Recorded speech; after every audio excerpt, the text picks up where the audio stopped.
Boa noite. Estamos começando agora mais uma aula do MASP, né? O Mapa do Sucesso Previdenciário. Vamos começar aqui a nossa segunda aula de hoje falando de multiplicação de ganhos, né? Faz parte de uma metodologia que eu desenvolvi, Amor a Previdenciário. Cada sigla dessa tem um significado importante para a gente chegar no destino final e encontrar o quê? O ouro, né? A gente vai no mapa para encontrar o caminho certo. E aqui é ouro do início ao fim. Aqui é conteúdo do início ao fim. E a gente, né, estamos aqui no segundo dia.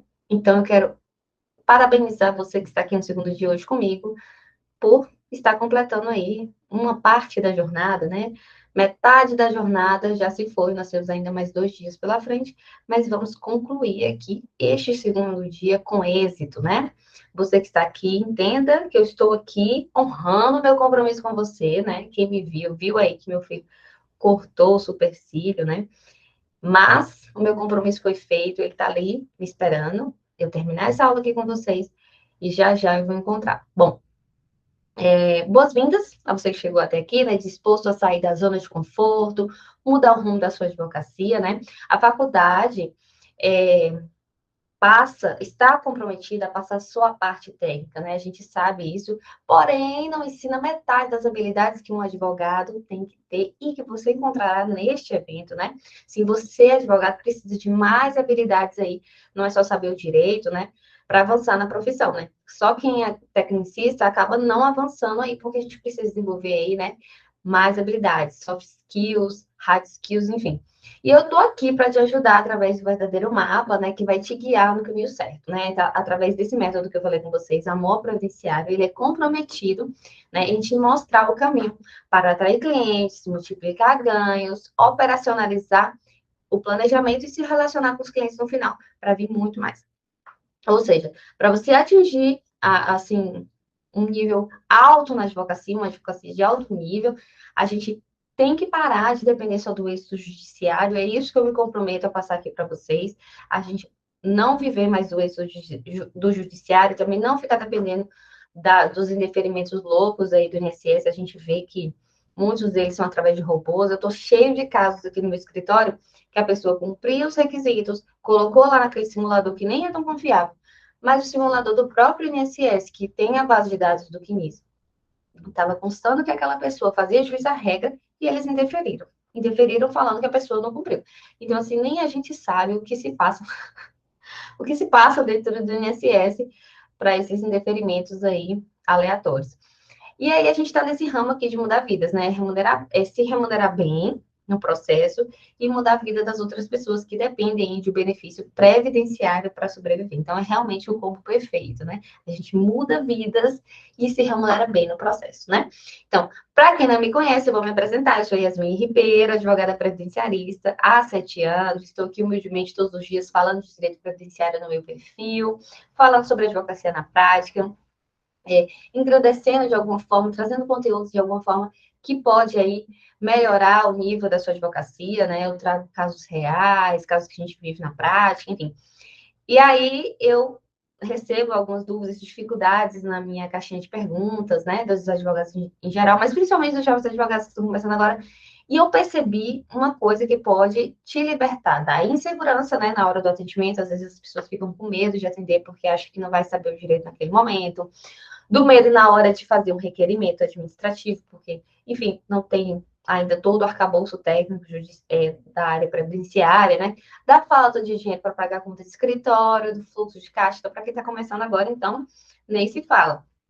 A gente precisa aí fazer a advocacia ser um negócio rentável. Ninguém faz 5 anos de advocacia para não exercer essa profissão, para chegar lá e ficar dando murro em ponta de faca, tentando conseguir um cliente ali, e aí não ter esse fluxo de caixa, não ter como se manter, né? E aí, quando a pessoa não consegue se manter na advocacia, ela vai para outras profissões, né? Ela procura outros meios de se manter. E a gente não quer que você chegue a isso, a gente quer que você viva realmente da advocacia. Eu falo aqui para todo mundo, eu trabalho com a advocacia, eu vivo da advocacia e a advocacia devolve, tá?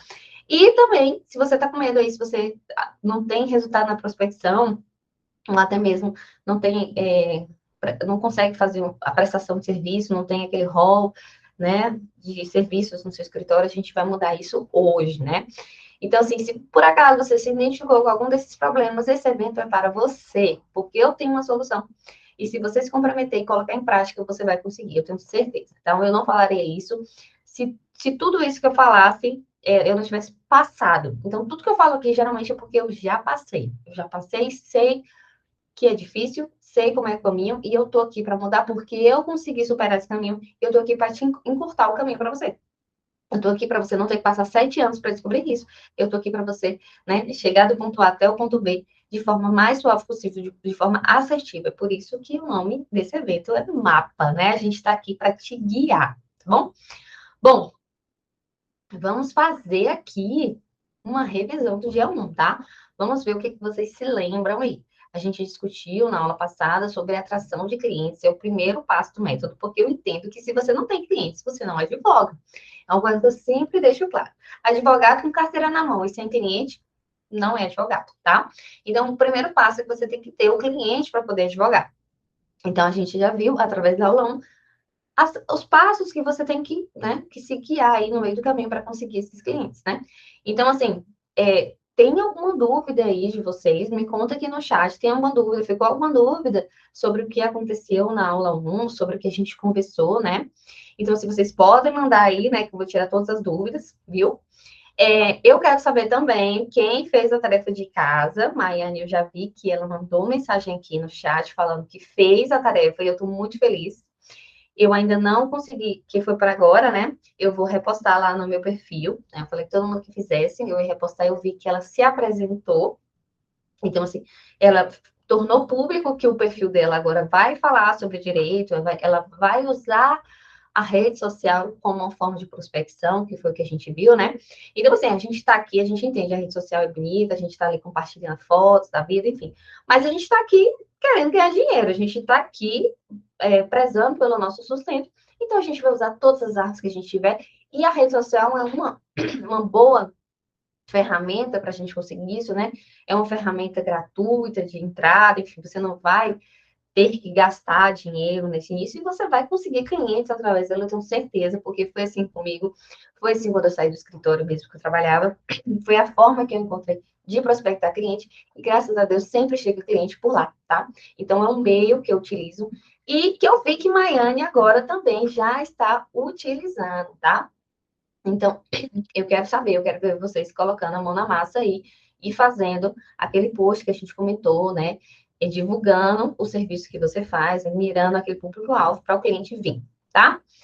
Bom, então, além disso, né? O que mais que a gente verificou lá na aula de segunda-feira? A gente verificou que a gente verificou que tem muita oportunidade na área previdenciária, a gente verificou que formam muitos advogados, a gente viu que o piso, né, o salário que eles ganham geralmente não chega nem no piso das regiões, a gente viu através dos gráficos lá, enfim. Então, o que eu quero falar para vocês é que tem muita oportunidade, a gente verificou que o INSS é o maior réu do país, então você entende o tanto de gente que tem problema com benefício do INSS. Esse exemplo que eu trouxe mais cedo, falando sobre a questão do INSS indeferir automaticamente com robôs, mesmo a pessoa, né, estando, né, dentro dos requisitos, isso é uma ótima oportunidade, porque, olha para você ver, eles indeferiram, a pessoa tinha direito, não é o primeiro que chega no meu escritório, né, eles entram nas regras de transição da própria reforma da Previdência, e ela me procurou, porque ela não entendeu, não tinha direito, doutor, e eu vou entrar na justiça e a gente vai ganhar, porque aquilo, lei, direito líquido e certo, a pessoa cumpriu todos os requisitos na legislação, então, ela faz jus ali ao benefício previdenciário que não foi concedido, sabe-se lá Deus por quê. Mas a gente não quer saber, porque se o INSS negou, a gente vai entrar. A gente vai entrar na justiça e vai ganhar dinheiro. Então, assim, eu quero dizer para vocês que a oportunidade tem, cliente tem. Então, não vem falar que a advocacia está saturada, que não sei o quê. Não. E outra coisa, o planejamento previdenciário se tornou muito útil depois da reforma da Previdência, gente.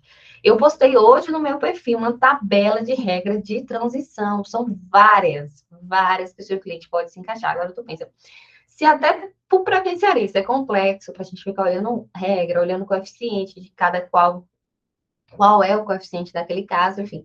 Se já é complexo para a gente ficar olhando, imagina para o segurado, o leigo, né? O cliente leigo, que não sabe as reformas, não sabe como é que são as regras, não sabe que a gente pode verificar aí qual é a mais vantajosa.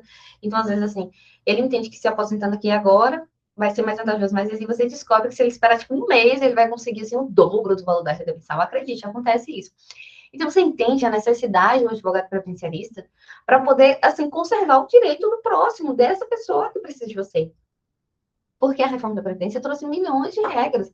Então, assim, a necessidade do planejamento previdenciário se tornou, assim, essencial. Então, assim, se você é um advogado que domina esse planejamento, você vai sair na frente de vários, porque a gente está vendo aí, tem previdenciarista que só faz mais do mesmo. É ação judicial, se perdeu, é um requerimento administrativo, né, para o cliente, mas, assim, a maioria é tudo no judiciário. Então, assim, a gente percebe que mais do mesmo a gente tem. O que eu quero que você seja é um advogado diferenciado, um advogado com outras propostas, e hoje mesmo a gente vai trazer na questão aí, no objetivo da aula, que é a multiplicação de ganho, uma esteira de serviço, né? Então, a gente vai trazer uma esteira de serviço para você implementar na sua advocacia, que muitas vezes os advogados não cobram, tá? Então, eu quero aí que você tenha fluxo de caixa sem depender do êxito. A gente já falou na aula passada que o êxito aqui agora vai ser bônus, bônus, bônus, bônus, tá? Bom, então vamos para a nossa agenda para a gente checar o que, que vai rolar aqui. Então, a terceira aula, essa aula de multiplicação de ganhos, na terceira aula, no dia 3 do 3, né, 3 de março, na sexta-feira, às 19 horas, vamos progredir aí na operacionalização do planejamento, né? Hoje a gente vai ver os fundamentos, porque não adianta a gente querer entrar de cara no planejamento sem entender as regras. Sem entender como funcionam os cálculos, algumas nomenclaturas, para vocês não ficarem boiando aí, tá? Então, primeiro, a gente vai falar aqui agora da multiplicação de um serviço de esteiras e começar os fundamentos do planejamento. Na sexta-feira, a gente vai fazer um planejamento na prática, ok? E ao vivo, um caso do zero, tá? Um caso prático para a gente colocar a mão na massa. E na nossa quarta e última aula, que ocorrerá no domingo, eu quero ver se vocês vão estar aqui até o domingo, ok? Dia 5 de março, às 19 horas, nós vamos fechar esse evento com chave de ouro, aprendendo as técnicas do relacionamento com o cliente, as técnicas de fidelização, as técnicas de venda, para você progredir aí no planejamento e colocar esse serviço na sua esteira de produtos do escritório, ok? Então, vai ter um passo a passo de venda para você entregar o melhor, para você ter o feedback que eu recebo por aqui, tá? De pessoas que realmente viram o potencial modificador do planejamento previdenciário, ok? Tá imperdível. Orientações de sempre, né? Em distrações, papel e caneta, porque vai que você quer anotar tudo. Se você é que nem eu anoto muito aqui pelo computador. Mas antes eu anotava muito no papel e caneta. Mas hoje em dia a gente divide a tela e, ó, e digita tudo que eu falo. Enfim, é muito bom que você anote para você fixar, tá? O material que eu coloco aqui, eu vou disponibilizar no grupo do WhatsApp, tá bom? E é aquela coisa que eu falo sempre: não seja um acumulador, né? Quem é um acumulador? Aquele que compra milhões de cursos, aquele que participa de milhões de eventos e não coloca nada em prática. Eu não quero que você seja essa pessoa. Eu quero que você ouça o que eu estou falando aqui e vá praticar, né? A gente troca a roda com o carro em movimento. E eu quero que você seja uma pessoa que coloca em prática. Vamos avançar aqui. Olha isso aqui, olha esse dado, né? Você acha que é pouco esse número? Comenta aí no chat. É pouco? Ó, mais de 50,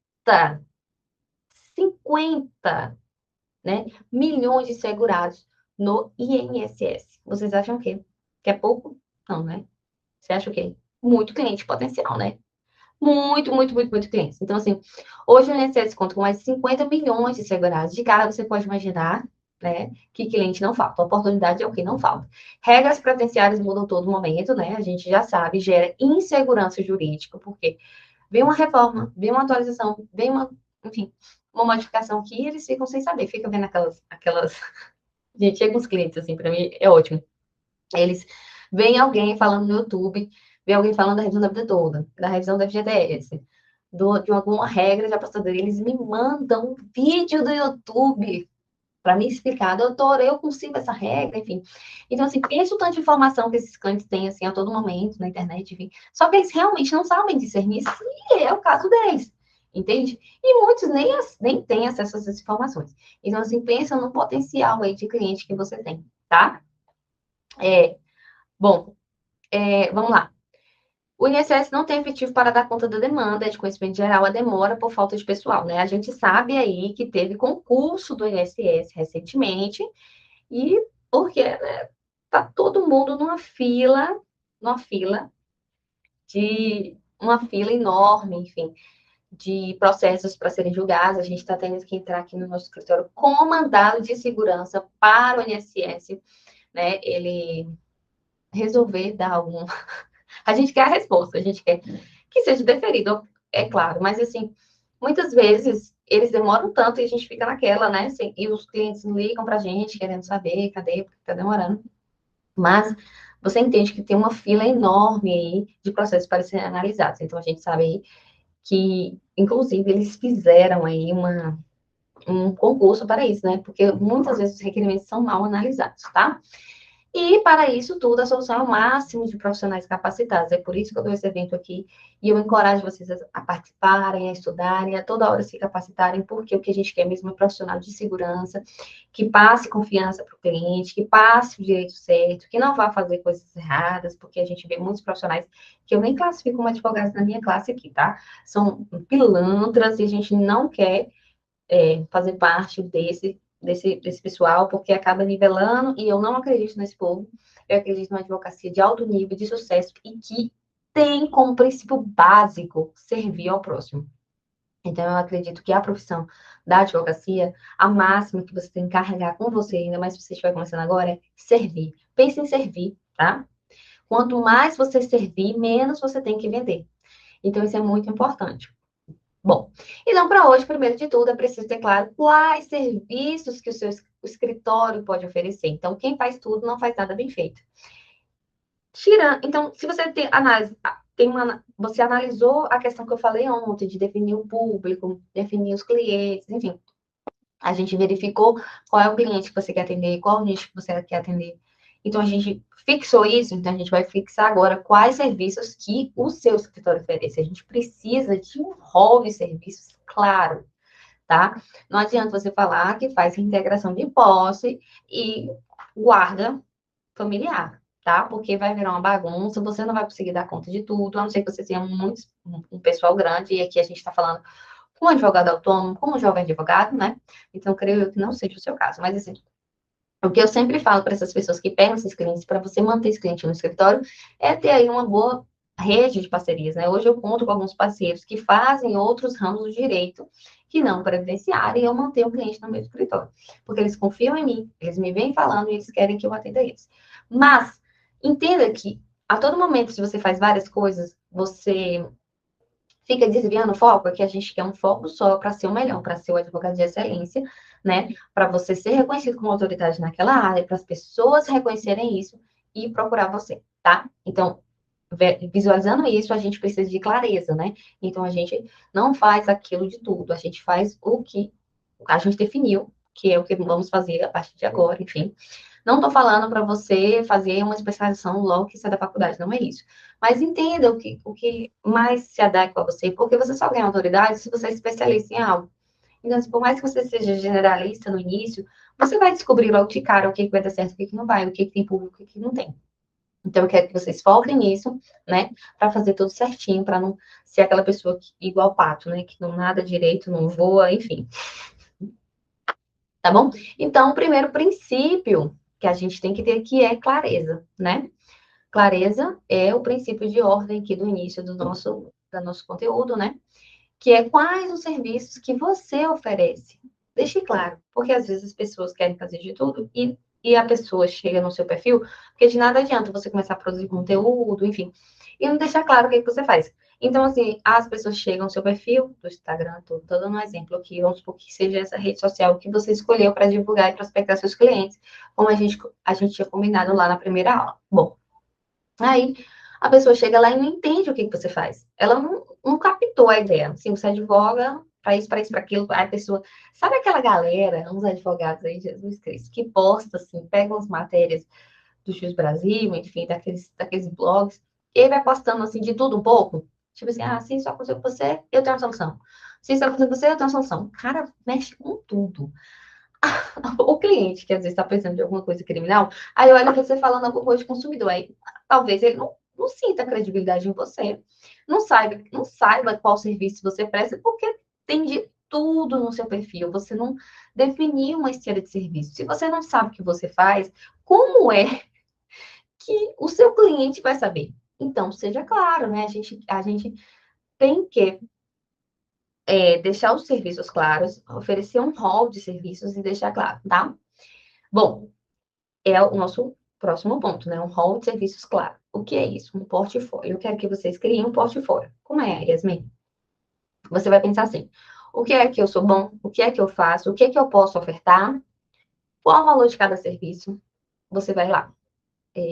Essa aula não é aula de precificação, mas assim, quem me acompanha, enfim, eu posso trazer isso em outra oportunidade. Se eu não me engano, a gente vai falar na última aula. Mas eu quero que vocês entendam o seguinte: qual o valor de cada serviço? A gente vai calcular a hora. Quanto tempo você gasta para fazer aquele serviço, certo? Então, aí você estima um valor que você gasta para fazer aquele serviço e precifica. Porque a precificação correta é um outro passo para você não perder dinheiro, para você não achar que está trabalhando de graça, enfim. Então, assim, a gente verifica qual o valor do serviço, né? E coloca lá. Anota, pode anotar aí. Tem um portfólio, vai anotando assim, eu faço isso, eu faço requerimento administrativo. Eu vou entrar em ação judicial. No meu escritório eu faço sustentação oral. Por que eu tô falando isso? Porque muita gente me procura para fazer sustentação oral. E eu faço os meus processos, né? Mas nem todo advogado faz sustentação oral. Então, assim, eu mesma já fui contratada por outros advogados para fazer sustentação oral do processo deles. E eu fiz, eu falei, eu cobro X valor e faço a sustentação. Aí eu estudo o processo dele e no dia ele me subestabelece, né? E aí no dia eu faço a sustentação. Já aconteceu também de advogados me contratarem para fazer os cálculos judiciais do cliente dele. O cliente é dele, enfim, mas eu vou pegar aquilo ali e fazer os cálculos judiciais, tá? E aí, é um contrato que eu tenho no meu escritório. Então, é um serviço que eu presto no meu escritório, tanto para o cliente final como para o advogado que me procura para fazer os cálculos deles. Então, assim, eu tenho isso claro e tenho quanto é o valor que eu cobro de cada um. Eu não cobro assim pela cara da pessoa. Eu cobro um valor fixo, a não ser que seja uma demanda assim extraordinária, que eu nunca tenha feito, que eu veja que a complexidade é maior. Mas de resto, tudo aqui tem um valor específico, tá? O requerimento administrativo é tanto. Se a pessoa deu uma entrada na consulta, geralmente eu abato, né, para fazer um upsell para ela contratar o requerimento. Aí eu fico tipo assim, nossa, o valor da sua consulta aqui vai ficar de crédito. E aí ela acaba fechando o requerimento comigo, ou o planejamento. E aí eu abato esse valor inicial da consulta, fica lá de crédito para ela conseguir, para ela fazer um serviço maior, tá? Então, assim, essa é uma estratégia de crescimento, porque, assim, no momento que você tem um portfólio, ela delimita a sua área de atuação, você consegue focar nela, você consegue fazer uma estratégia de crescimento só para aquele serviço que você oferece, né? De verificar a precificação de cada um deles e até tomar decisões em relação a esse portfólio que você está apresentando, tá? Então, diante disso, diante deste serviço, diante desse número um que eu quero que vocês fixem hoje, do rol de serviços, eu quero que vocês façam esse portfólio, eu não quero que vocês saiam daqui sem fazer esse portfólio, tá? Eu vou dar segmento na nossa multiplicação de ganhos. E o que seria essa multiplicação de ganhos, Yasmin? Um rol de serviços que eu quero que você implemente aí no seu escritório, que eu tenho certeza que muita gente não tem, ou então não compra, ou então faz esse serviço, mas não compra. Vamos lá. O primeiro que eu quero, e é o campeão de perguntas no meu Instagram, é consulta. Posso cobrar consulta? Eu não cobro consulta, enfim. Bom, tudo na vida do direito, e eu sei que muita gente, às vezes, que não é do direito, fica perplexo, o depende, né? Depende, né? Depende, tá? Mas, o que que eu entendo? No momento em que você banaliza a consulta, que você não cobra, a pessoa não valoriza. A valorização, gente, a valorização do outro passa pelo bolso. Então, você valoriza mais quando o cliente paga. Então, ele te valoriza quando ele paga, ele valoriza aquela consulta. Ele valoriza o que você vai falar. Ele valoriza tudo. Por quê? Porque ele está, pagando. Então, querendo ou não, eu acho que no momento em que você cobra a consulta, você está valorizando o seu negócio, tá? Então, muitas pessoas hoje entendem isso. As pessoas que não entendem, talvez não seja o cliente ideal para você, ok? A gente não tem medo de perder cliente aqui. A gente quer cliente é, a gente não quer todo cliente, a gente quer um cliente que vá fechar com a gente, um cliente bom, que vá pagar consulta, que feche no final do processo. Quantas vezes, milhões de vezes, eu fiz consulta, eu não estou falando consulta de uma hora, não. A pessoa já me tomou, assim, 2 horas e meia na consulta e ela não fechou nada. Você acredita? Ó, quando eu lembro, eu chego a ficar arrepiada, de nervoso. Eu fico pensando, oh, meu Deus do céu, era o tempo que eu tinha que estar com meu filho. Eu saí da minha casa, fui atender essa cliente, né, no escritório. Ela chegou lá, ficou 2 horas e meia. Eu usei o meu programa de cálculo com ela, eu verifiquei o que ela tinha direito, o que ela não tinha, enfim, fiz um monte de coisa. E no final, ela não fechou. Ela não fechou, foi nada. Então, se você entende a dor que é de você sentir que está perdendo tempo e, consequentemente, dinheiro, porque você podia estar fazendo outra coisa. Então, gente, primeira regra aqui, tá? Consulta é paga, tá? Yasmin, tem alguns casos que você não cobra consulta? Tem alguns casos. Eu vou ver, dependendo do cliente, eu vejo se pode ou não cobrar consulta. Tem alguns clientes, por exemplo, que chegam para mim, que são rurais, né? Então, assim, eu entendo que é para aquele segurado especial é difícil a consulta, mas ele já me dá o processo. Eu, a doutora, foi indeferido, eu já vou correr atrás do processo dele, ou seja, ele já é o meu cliente, né? Agora, se for aqueles clientes que querem ver como é que funciona, se, ô, doutora, dá uma olhadinha aqui para ver se eu já tenho direito. E dá, assim, as idades no nada, sabe? Ah, eu tenho 50 e tantos de contribuição, 50 anos de idade. Ô, doutora, vem aqui se dá. Eu vejo, mas tem que pagar. E quando você pagar, eu vou ser o melhor advogado para você. Eu vou tirar todas as suas dúvidas. Porque realmente você está pagando pelo aquele serviço. Agora sim, se não, não tem acordo, tá? Eu falo porque já teve gente que eu atendi no WhatsApp. E quando eu falo consulta, é importante eu frisar isso, não é só consulta presencial, não, tá? Porque tem gente, as pessoas tiram dúvida, né? Disfarçadas, assim. Consulta disfarçada de dúvida, né? Eles tiram dúvidas pelo telefone, pelo WhatsApp, pelo direct no Instagram, pelo Messenger, pelo e-mail, enfim.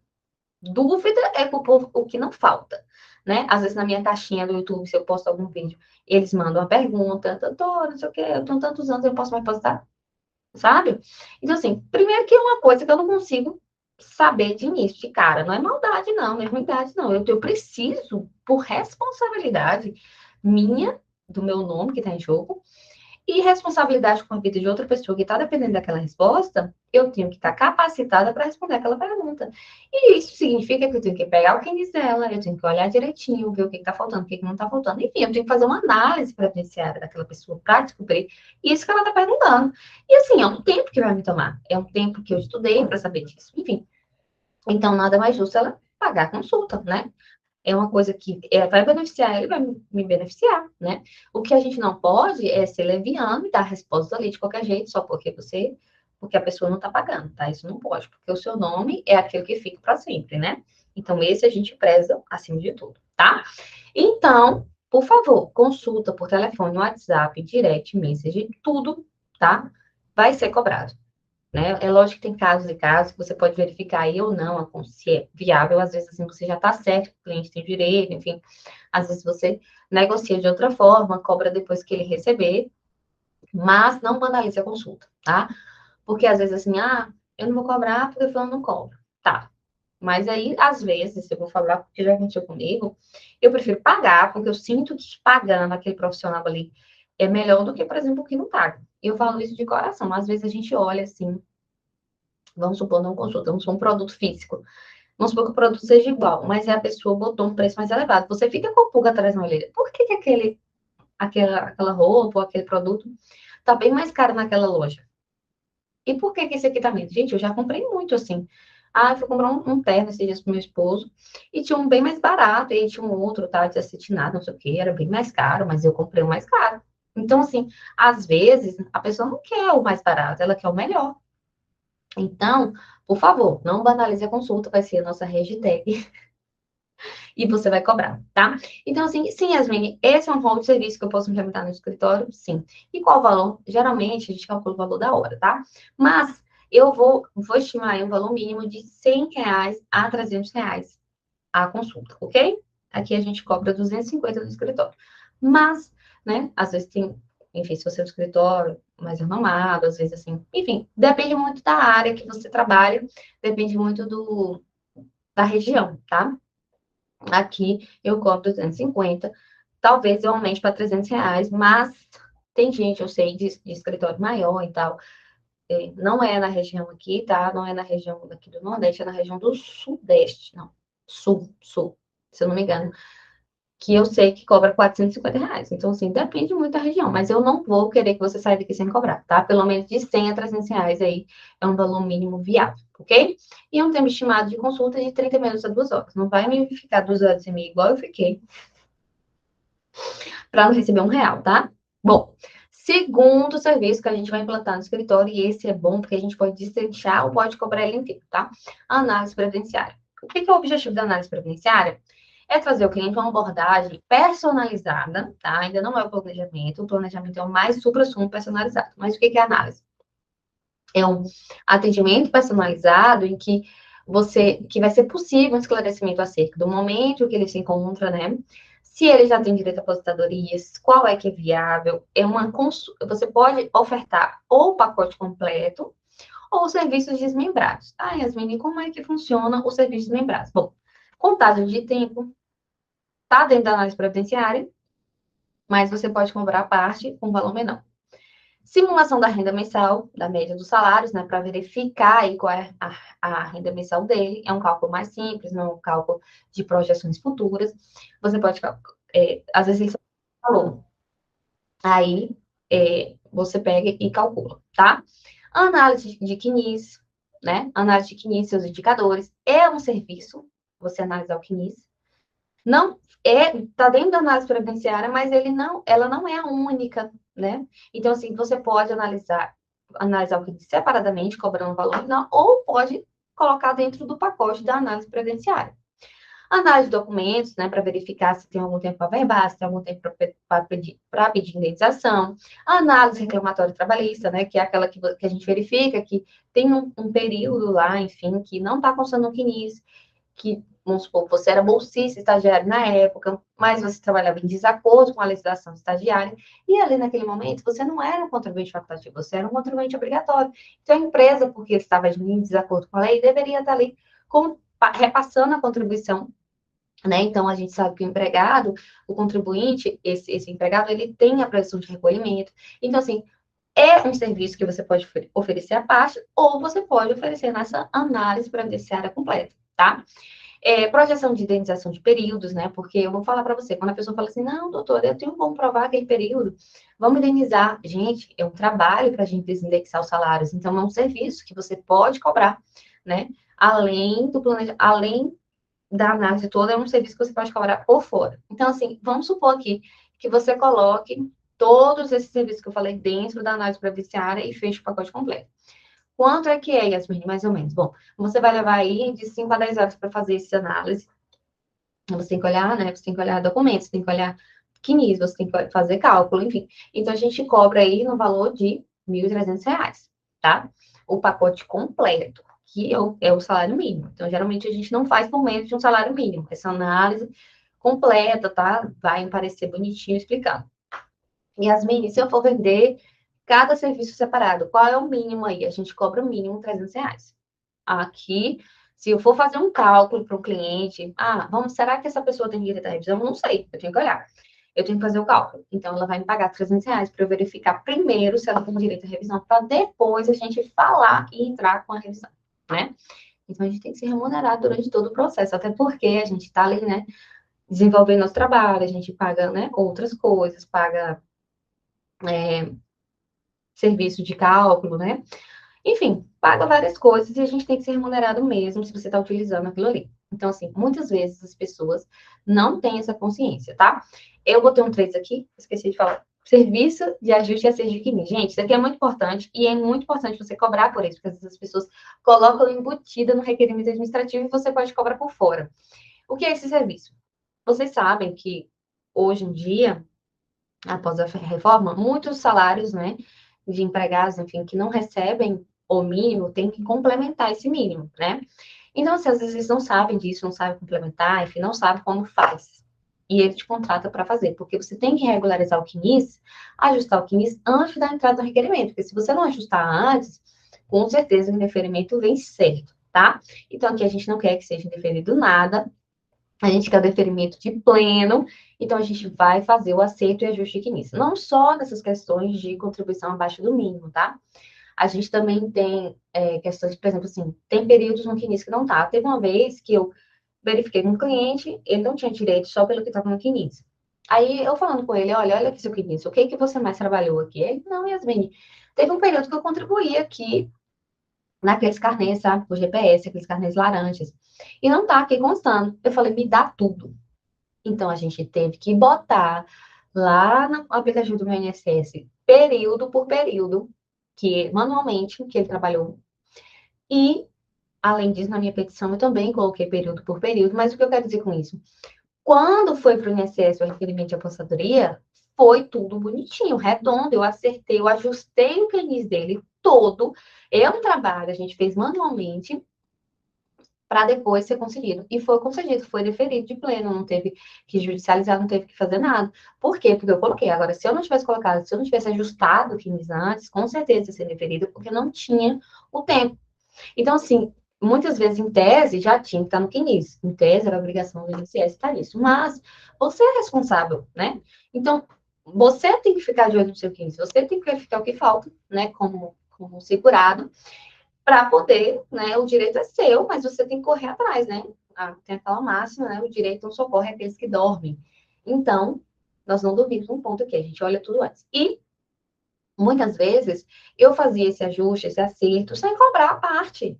Tipo, se a pessoa tinha contratado o requerimento administrativo, eu vi que tá faltando alguma coisa, eu vi que precisava complementar, eu vi que tinha que ajustar o CNIS antes de fazer o requerimento, eu não cobrava mais, eu já tinha pagado pelo requerimento e eu fazia tudo, ou seja, eu fazia 2 trabalhos, mas não mais.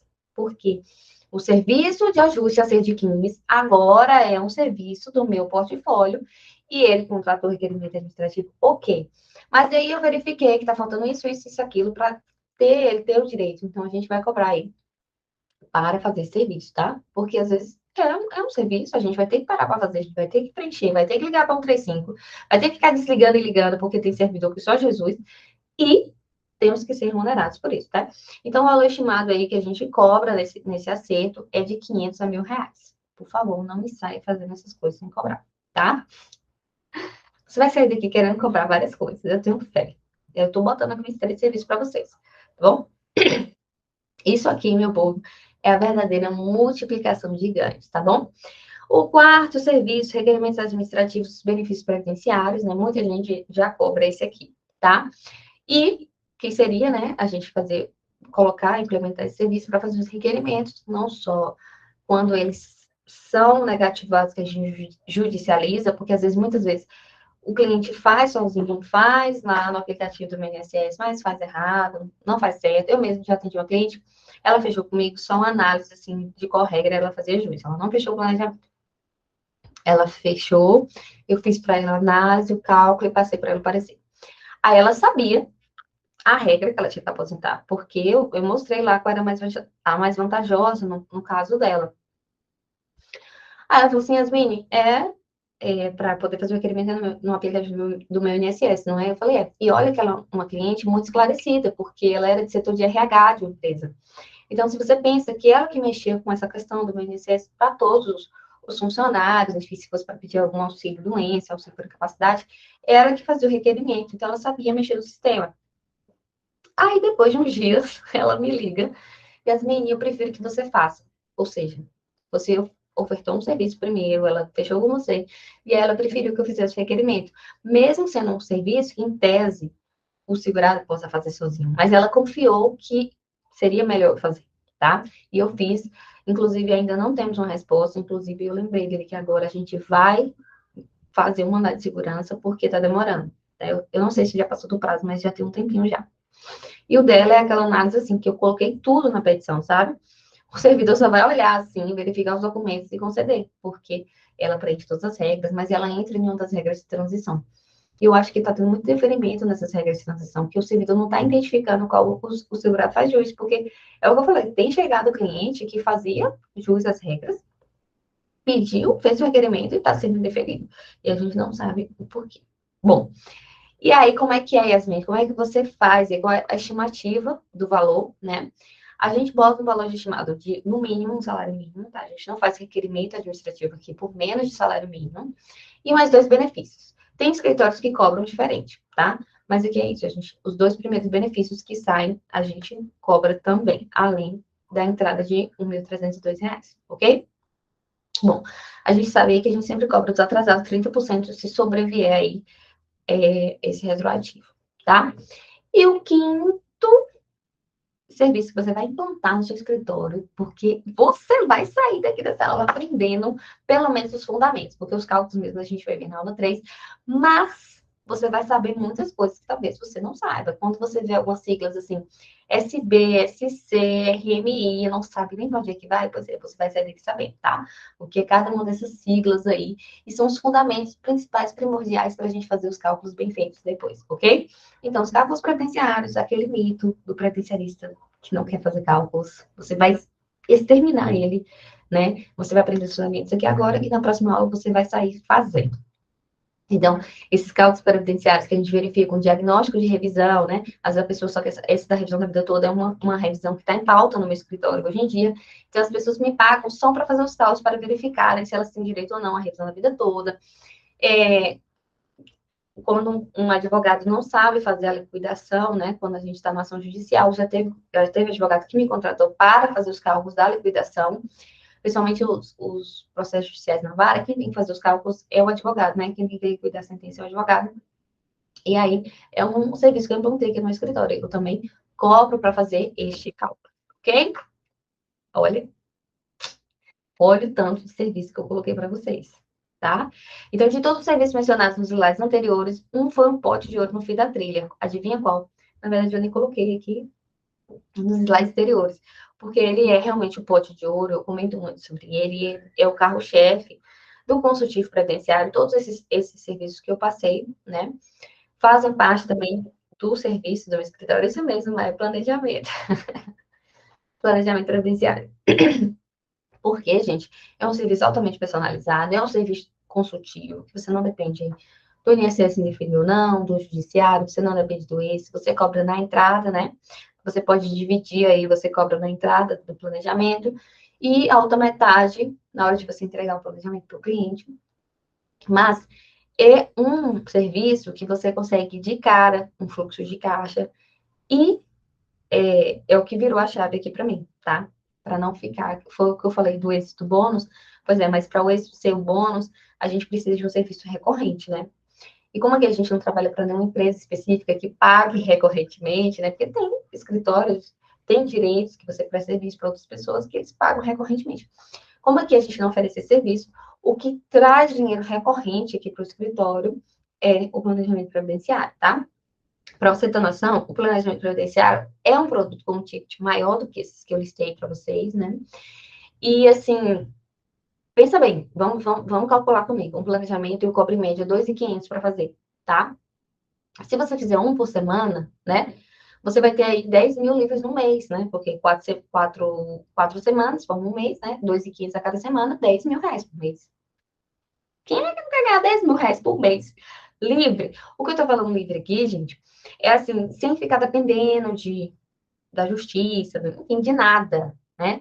Você executou, você pegou um por semana, eu não tô falando de vários, eu tô falando um planejamento por semana. Se você fizer um por semana, hoje já tem no final do mês R$ 10.000.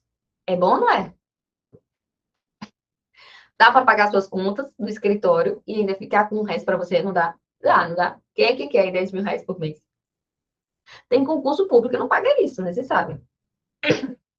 Às vezes as pessoas não advogam falando que o concurso é mais seguro, enfim. Mas você entende que se você fizer. Exatamente, Alexandre. Se você entende que se você fizer aí pelo menos um por semana, a R$ 2.500, você ganha R$ 10.000 no mês. Você entende a proporção disso? Se você executar todos os passos aqui do mapa, se no início você atrair esse cliente do planejamento, né, focar no conteúdo para esse cliente do planejamento, e você conseguir um por semana, né, não é nem assim uma quantidade exorbitante, né, porque são 4 clientes no mês, não precisa ser uma coisa. Então, assim, eu entendo que todos os outros é extra. O que vier de requerimento administrativo é extra, o que vier de ação judicial é extra. E você sabe que o planejamento, ele é a porta de entrada para todos esses outros, porque assim, pensa bem, foi como eu falei dessa cliente do cálculo judicial, que depois ela me contratou para fazer o requerimento administrativo. Você faz um planejamento, verifica as regras para a pessoa, ela confia em você, ela sabe que você sabe tudo da vida dela já. Ela vai em outro profissional para poder dar entrada? Não.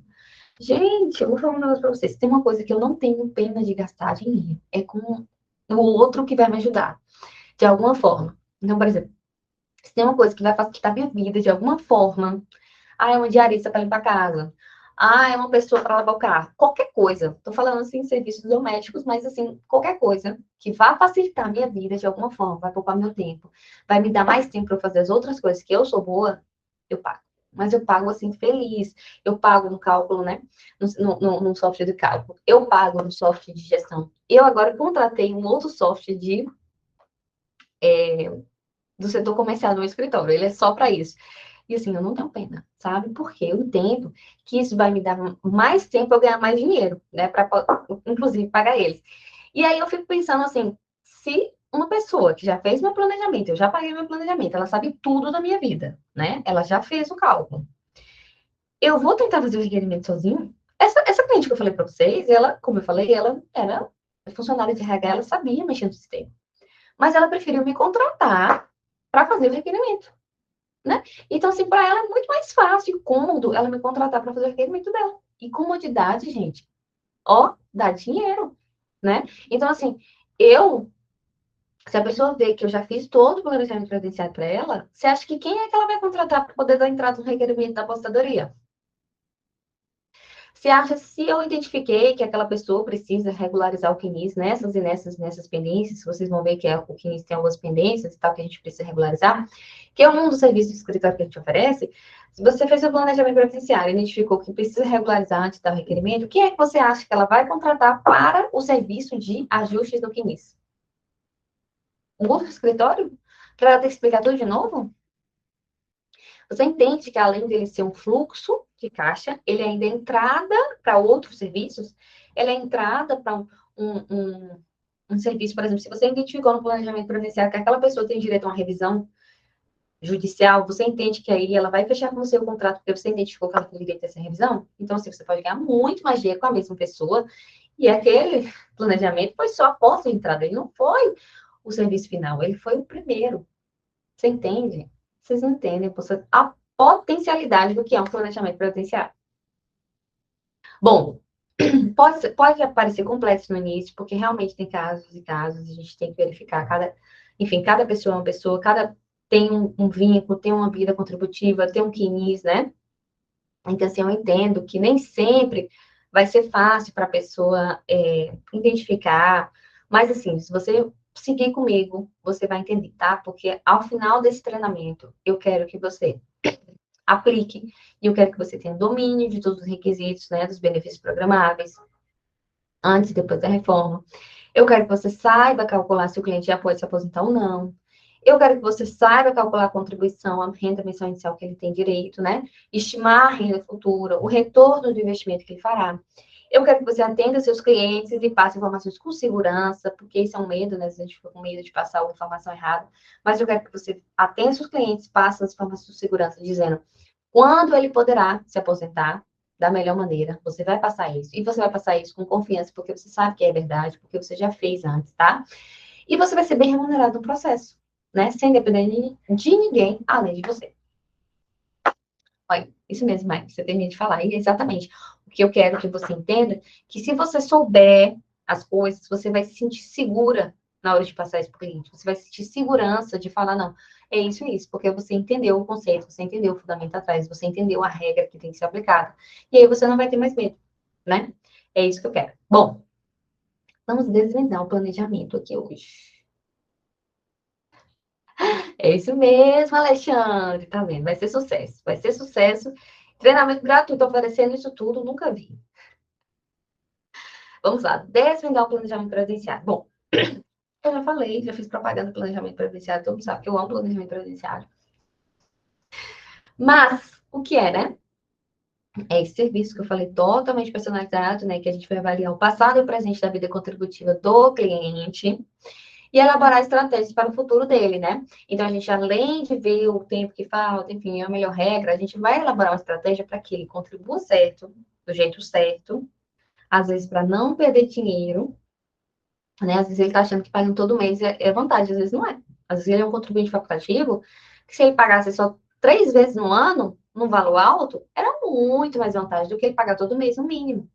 Então, assim, às vezes ele pega só, por exemplo, duas vezes no ano, se a gente verificar aí certinho, se cumprir o requisito do tempo, da carência, se a gente entender na estratégia dele, que se ele pagasse, contribuir só duas vezes no ano, no valor no teto, sai muito mais vantagem para ele do que contribuir 12 meses no mínimo. Você acredita? Pois é, mas isso é cada estratégia. A gente tem que verificar o cliente, verificar o que tipo de segurança ele é, né? Porque se for obrigatório, não tem como fazer isso. Mas, assim, o que eu quero que você entenda é que o planejamento é realmente um serviço personalizado e que ele elabora estratégia para o cliente aposentar melhor, aposentar com a renda em tese maior, porque às vezes, assim, nem sempre a melhor renda é o melhor no final, tá? A gente vai ver isso. Mas, além dele conseguir o benefício mais acertado, ele ainda tem um melhor retorno do investimento até o fim da vida, porque a gente calcula isso, né? A gente calcula o retorno do investimento. Isso é um investimento. A gente está investindo em um seguro, né? Que é o seguro social e previdência social. E a gente vai verificar aí qual é o melhor caminho, qual é o melhor retorno aí do investimento. Será que aplicando aquela regra vai ser melhor? Será que contribuindo dessa forma vai ser melhor? Será que fazendo um planejamento proporcional, onde eu fiz planejamento assim, tipo assim, Yasmin, agora eu não tenho como contribuir com isso, me fala aí. A gente fez uma estratégia e montou para ela. Durante 5 anos você vai contribuir com esse valor. Durante os próximos 10 anos você vai contribuir com esse valor. E nos próximos X anos, a data da sua aposentadoria, você vai contribuir com esse valor. Então, a gente fez um planejamento para ela crescente, né? Ela foi começando aqui e vai chegar lá com um valor maior, mas também a gente pode fazer um planejamento decrescente, vamos supor que a pessoa já está perto de se aposentar, e não faz sentido para ela mais ficar contribuindo alto, porque ela já está perto, e assim não vai afetar a renda dela, ela só está precisando aí da idade mínima, mas ela já tem um tempo de contribuição. Então a gente faz uma estratégia para ela pagar menos, porque esses valores do menos a gente vai descartar, enfim. E aí ela vai, né, a gente vai decrescendo um outro tipo de planejamento. Então, assim, cada caso é um caso, a gente tem que verificar qual é a situação atual do cliente para a gente aplicar essas estratégias. Mas o que eu quero entender, eu quero que você entenda é que a gente precisa, antes de tudo, antes de mais nada, de começar esse planejamento, a gente precisa entender os fundamentos, né? Então, eu tenho 4 critérios importantes para você entender aqui hoje, que é carência, contribuição, idade e gênero. Por quê? Porque às vezes as pessoas acham que carência é a mesma coisa que contribuição. Às vezes as pessoas têm que entender que a idade muda de acordo com o gênero, enfim. Vamos desvendar isso hoje, tá? Bom, o primeiro que eu escolhi é o campeão de dúvida da galera, porque eles acham que é tudo a mesma coisa e não é nada igual, tá? Carência é uma coisa, tempo de contribuição é outra coisa. Carência vamos supor aqui, vou dar um exemplo da vida, porque tudo eu tenho que trazer um exemplo para vocês compreenderem da melhor forma possível. Se você faz um seguro, contrata um seguro de carro, você precisa de uma carência mínima pagando aquele seguro para fazer jus a algumas coisas, né? Então, assim, você não adianta você quebrar o carro agora e fazer o seguro no mesmo momento que você não vai estar coberto. O seguro não vai pagar aquilo ali. Ok? Vocês entendem isso, né? E é a mesma coisa quando a pessoa me pergunta e fala, doutor, eu posso pagar tudo de lá para trás agora para me aposentar? Amigo, não, né? Não, cadê a carência? Você não cumpriu. Como é que você quer pagar tudo agora se aposentar, se você não tem a carência necessária? É isso, gente, que as pessoas têm que entender. Quantas pessoas já me perguntou isso? Eu não sei. A doutora, mas e se eu pagar tudo de vez, eu consigo me aposentar? Então, não, porque a gente tem que verificar a carência, né? Conta para ter de contribuição, conta, mas não conta para carência. E a carência é um requisito, né? Porque senão a previdência quebra. Eu pense bem, pense comigo, raciocina comigo. Se todo mundo deixar para pagar a previdência na hora que você aposentar, como que a previdência social vai sobreviver, né? Como que vai ter dinheiro para pagar os benefícios da maternidade, os benefícios de incapacidade, as outras aposentadorias? Lembre-se que você está inserido em um sistema solidário de contribuição, né? Quem está contribuindo aqui, o jovem que está contribuindo hoje, ele não vai se aposentar, ele está sustentando a previdência para os outros que estão se aposentando agora, né? Então, você tendo isso em mente, vamos supor, outro exemplo aqui, plano de saúde. Alguns planos de saúde têm que cumprir uma carência Vamos supor, para cobrir o parto, né? Você tem que estar, sei lá, 10 meses de carência para aquele plano de saúde cobrir o parto, né, do seu filho. Mesma coisa em a Previdência Social. Então, a gente precisa ter contribuições pagas em dia e não quando você resolve se aposentar, tá bom? E o tempo de contribuição você pode pagar em atraso, que aquele tempo vai ser considerado, tá? Mas você tem que entender que os benefícios, eles precisam ir da carência. Tem benefícios que dispensam, mas a maioria, os mais importantes, assim, tipo aposentadoria, enfim, vai precisar da carência mínima aí, tá? A gente vai ver todos. Bom, outra coisa, né, que a gente pode diferenciar aí, que a contribuição da carência é igual ao superior ao mínimo, tá? Isso aí é meio que uma, vamos supor assim, uma extrapolação legislativa do INSS, tá? Inclusive, pode ser caso de judicialização, porque, Yasmine, na reforma da Previdência, tá lá na emenda constitucional, né, tá lá na Constituição, que contribuições abaixo do mínimo não vai contar para tempo de contribuição. Pronto, acabou. A Constituição Federal só fala isso, ela não fala mais nada. Porém, a legislação interna do INSS extrapolou, ela foi além, ela falou, não vai contar para carência também, não vai contar com tempo de contribuição, também não vai contar com carência, também não vai contar para qualidade de segurado, enfim, o INSS resolveu extrapolar aí a lei, tá? Inclusive, pode ser pauta de judicialização, mas aqui eu quero ensinar para vocês, já que a gente vai trabalhar com o INSS, que a carência também ela não vai contar se for inferior ao mínimo, tá? Bom, contribuições pagas em atraso. O que que acontece com as contribuições pagas em atraso? Yasmine, quando eu pago a contribuição em atraso, conta ou não para carência? Eu vou falar a frase célere de todo advogado. Depende. Depende de quê? Se você estava na qualidade de segurado, se você pagar em atraso, conta. Se você não estava na qualidade de segurado, se você perdeu a qualidade de segurado e pagou a primeira, enfim, a próxima que você pagar foi em atraso, não vai contar como carência, tá? Vai contar só como tempo de contribuição. E no tempo de contribuição, a gente consegue aí averbar o tempo rural, né? A aposentadoria por tempo de contribuição, a gente consegue utilizar aí o tempo rural anterior a novembro de 91, a gente consegue averbar. Consegue também pagar, indenizar, né? Indenizar períodos aí que, vamos supor, Yasmin, eu trabalhei esse período aqui como contribuinte individual. Porém, não está no meu CNIS, naquela época eu não recolhi, mas eu trabalhei. Se você trabalhou, você é segurado obrigatório. A gente pode indenizar esse período? Pode. Porém, não vai contar como carência, tá? Vai contar só como tempo de contribuição. E por que isso é importante? Porque às vezes você não precisa de tempo de contribuição, você precisa de carência. Então, às vezes, informar o cliente, orientar o cliente a pagar aquele tempo, pode ser um erro, porque ele vai gastar dinheiro para pagar aquele tempo. Porque ele vai pagar multa pelo tempo, enfim. E aí, no final das contas, o cliente nem precisava ter pago, porque não vai adiantar para a carência, ele precisava de carência naquele benefício, e não de tempo de contribuição. Você entende que você tem que saber a diferença certinho para não passar errado para o cliente, para ele não gastar dinheiro, né? Para ele você não dá a orientação errada, porque às vezes ele está literalmente jogando dinheiro fora. E a gente não quer isso, né? Bom, a carência são 180 meses, né? Esses 180 meses aqui é para benefício de apostadoria, tá ok? Quando é outros, a gente tá falando de apostadoria, mas quando é outros benefícios, por exemplo, assim, salário maternidade, que é um carente de 10 meses ali para segurados, contribuinte individual, segurado facultativo e segurado especial. Aí, benefício por incapacidade. Geralmente, em regra, são 12 meses de carência. Em regra, porque tem algumas doenças que não precisam, que vão dispensar a carência, tá?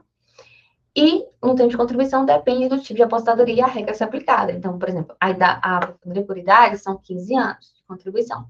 A aposentadoria por tempo de contribuição, o mínimo era 30 anos para mulher e 35 anos para homem, né? A gente vai ver que foi modificado isso na reforma, mas eu quero que vocês entendam que é diferente o tempo. A carência são 180 meses e o tempo de contribuição vai depender do tipo de benefício, vai depender do tipo de apostadoria, né?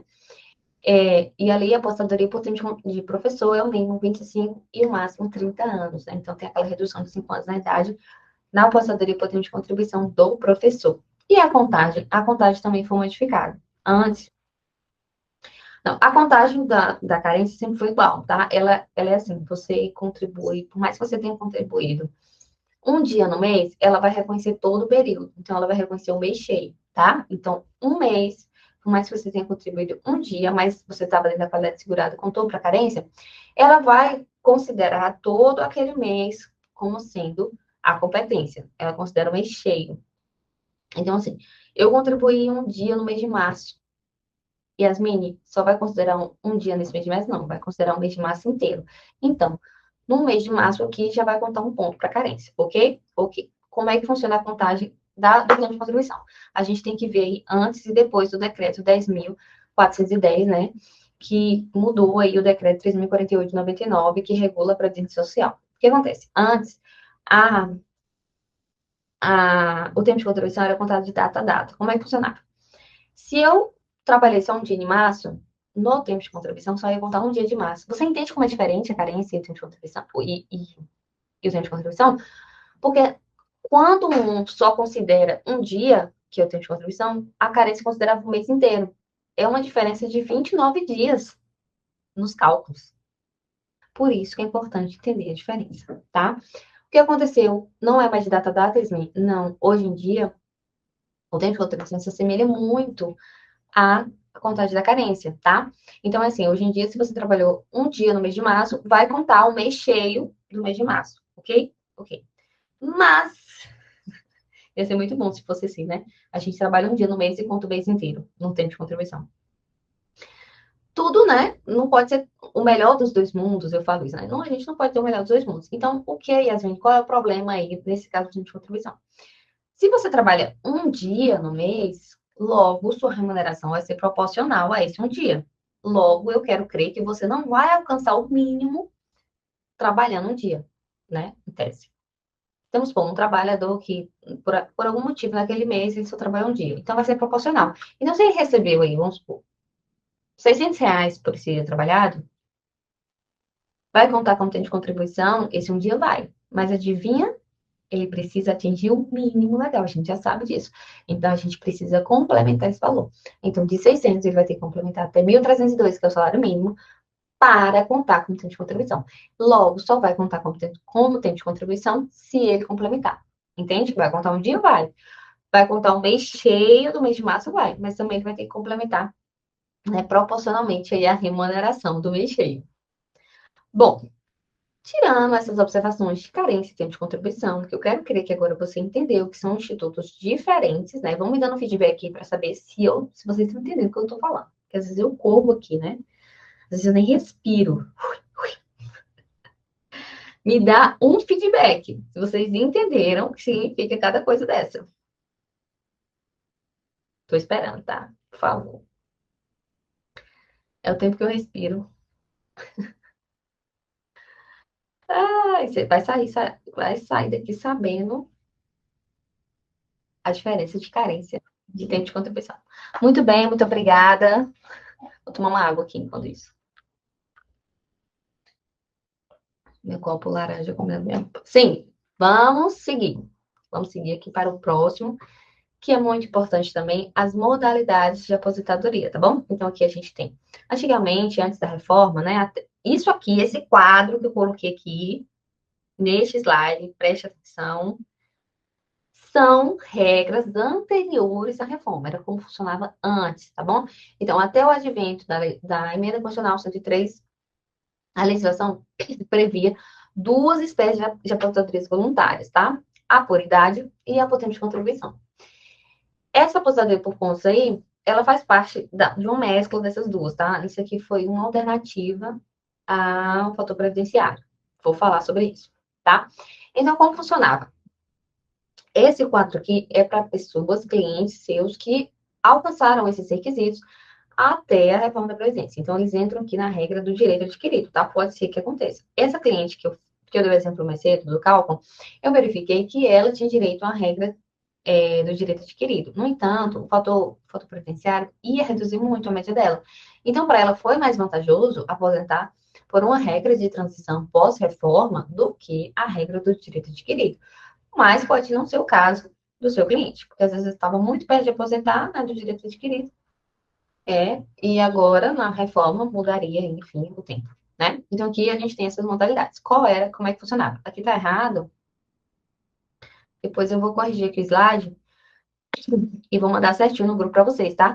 Mas a idade aqui da mulher tá errada, tá ok? São 60 anos de idade, tá? Então a aposentadoria por idade para o homem, o mínimo era 65 anos e 180 meses de carência.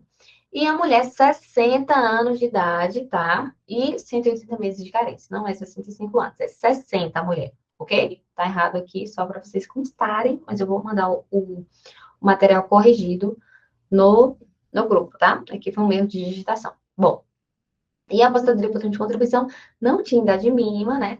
Era 35 anos de tempo de contribuição, com a redução de 5 anos para o professor, e 30 anos de contribuição para a mulher, com a redução de 5 anos para a professora, ok? Só que, como não tinha idade mínima, para não ter uma grande defasagem na Previdência, porque muitas pessoas começavam a trabalhar cedo demais, e aí, quando aposentava com 30 anos, estava ainda com 50 anos, 40 anos, enfim, acabava aposentando muito cedo. E aí surgiu o fator previdenciário, que reduzia, né, a média, que quando calculava, se desse assim, menos de um, reduzia muito a renda mensal, né? E aí surgiu a aposentadoria por pontos, que foi uma estratégia do legislador, porque o fator previdenciário realmente é uma regra muito ruim para aquelas pessoas que tinham mais tempo de contribuição, mas não tinham uma idade avançada. Então, aqui, os pontos, o que é o ponto? É a soma. Sempre que eu ouvir aposentadoria por ponto, você sempre tem que somar, tá? É o tempo de contribuição mais a idade. Então, aqui, no homem, antes da reforma, era 96, que é a soma da idade com o tempo de contribuição. Então, é dos 35 anos de idade, 35 anos de tempo de contribuição, mais a idade, e 86 para a mulher, que era a soma da idade com o tempo de contribuição, né? Dos 30 anos. Ok? Como que ficou? Vou passar as regras de transição aqui. Eu quero todo mundo sabendo, porque quando eu for calcular, na sexta-feira, eu quero todo mundo afiado, viu? Mas não tá ouvindo, né?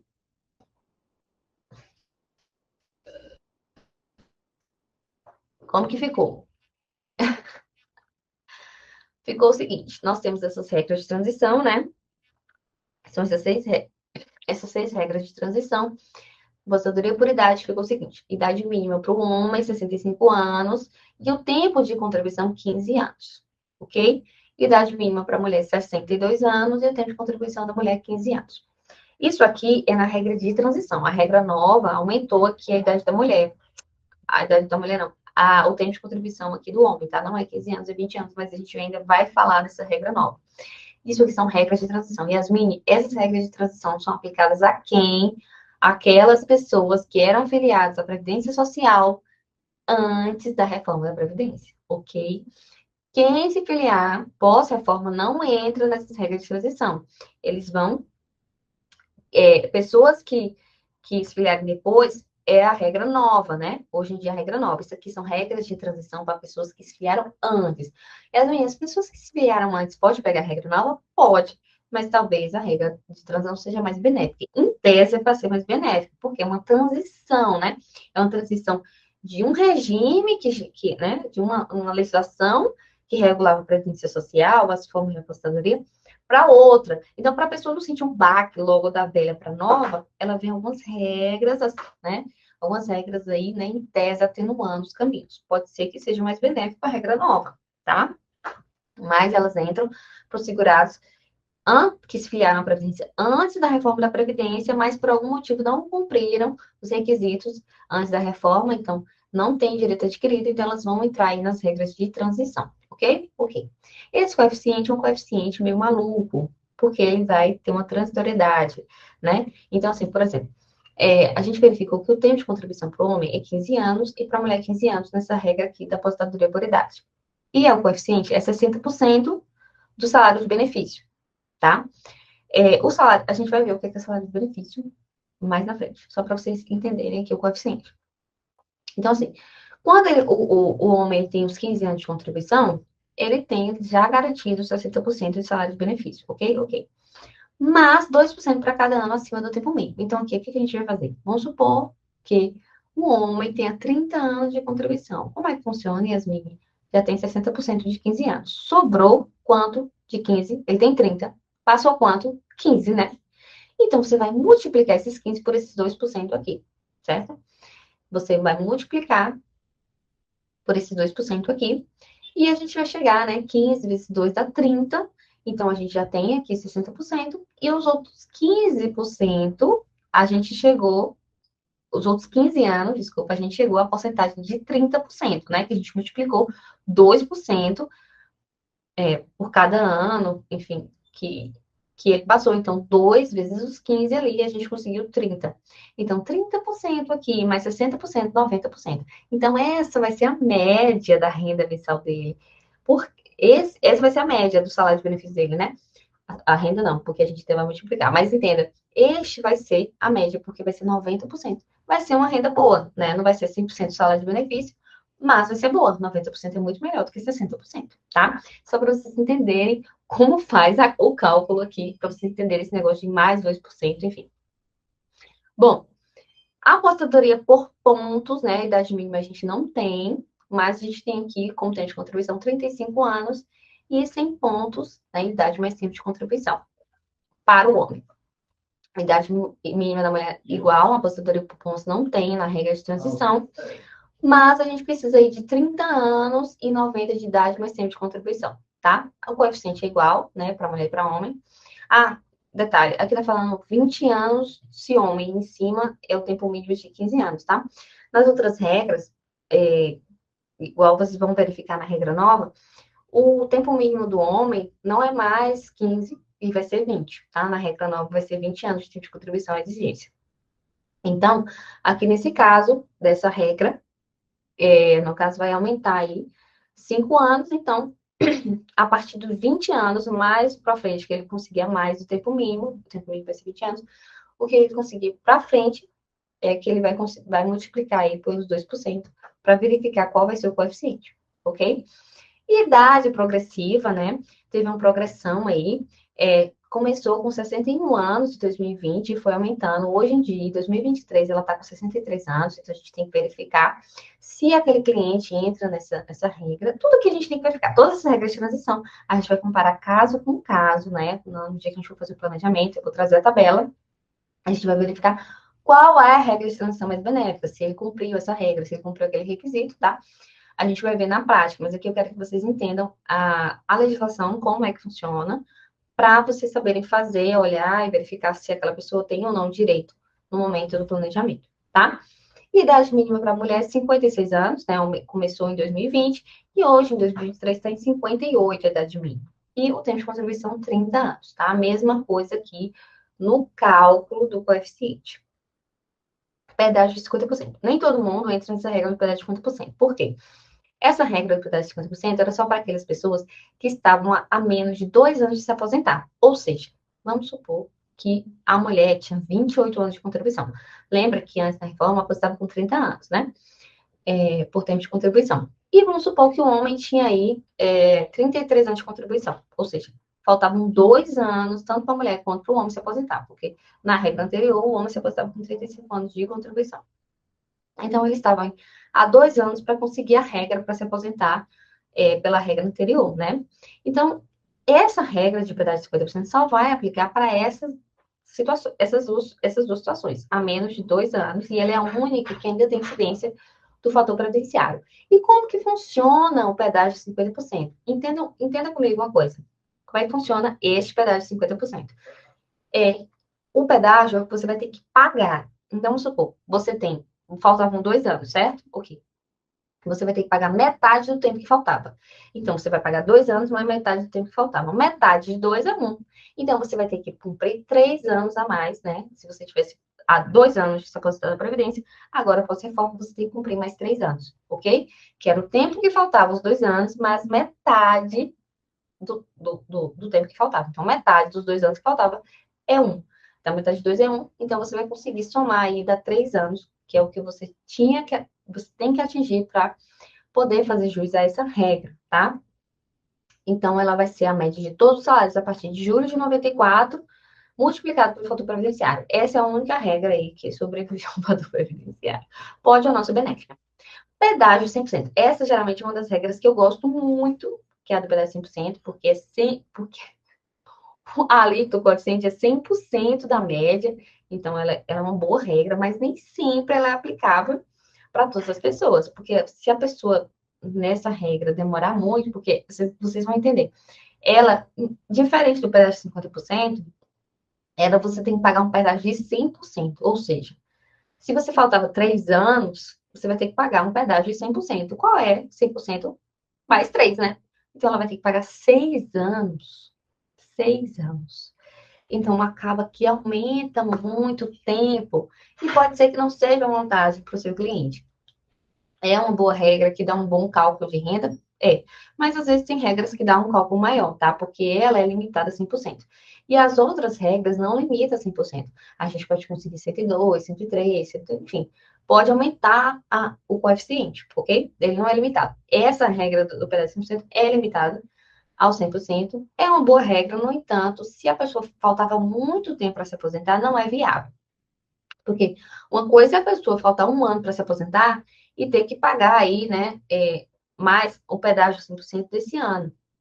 Outra coisa é a pessoa faltar, tipo, 5 anos. Aí, quando você vai botar o pedágio 100%, que é o dobro do tempo, em vez de 5, ela vai para 10 anos. Então, talvez não seja uma regra viável para esse caso. Então, você tem que verificar o caso concreto, tá? E a idade mínima, essa aqui é a idade mínima parou já, tá? Parou em 2023. O homem é com 65 anos de idade, que é já a regra atual, e 15 anos de tempo de contribuição, tá? Ele consegue essa brecha aí de 15 anos de tempo de contribuição. Na regra atual são 20. Não muda a idade. A idade mínima da mulher foi mudando, porque você sabe que antes a mulher estava com 60 anos. E aí, em 2020, a gente aumentou 6 meses. Então, ficou 60 anos e 6 meses em 2020. 2021, aumentou mais 6 meses. Então, foi para 61. 2022 aumentou mais 6 meses. E aí foi para 61,5. E em 2023, a gente chegou na regra atual, que é 62 anos, e não vai mais mudar.